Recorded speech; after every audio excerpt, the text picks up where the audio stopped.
Bakit nakaka-inlove ang Pag-ibig MP2? Isang pamamaraan upang kumita ang naipon ay ang pag-iimbest sa Pag-ibig MP2. Ang makakapag-invest sa MP2 ay miyembro ng Pag-ibig. Maaari mag-invest sa online o sa Pag-ibig branch. Makakapag-umpisa mag-invest sa halagang ₱500 buwan-buwan.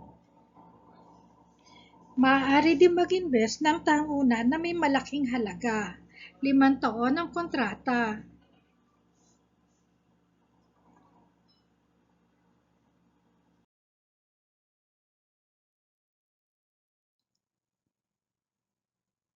Ang ating halimbawa ay nag-invest ng isang beses sa isang taon sa loob ng 5 taon.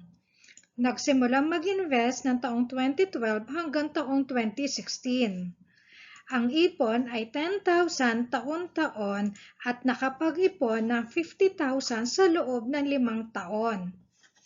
Ang dividend o kinita ay nag-iiba-iba taon-taon.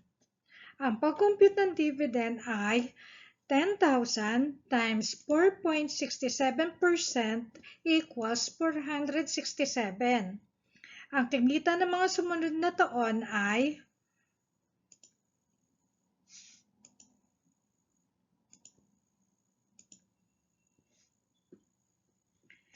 makalipas ang 5 taon, kumita ang investment ng 8,641 pesos.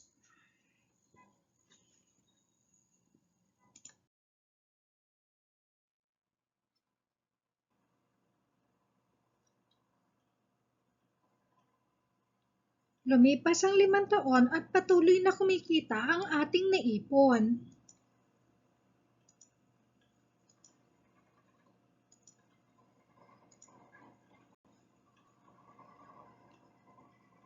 At nadagdagan ang kinita ng halagang 7,525 pesos.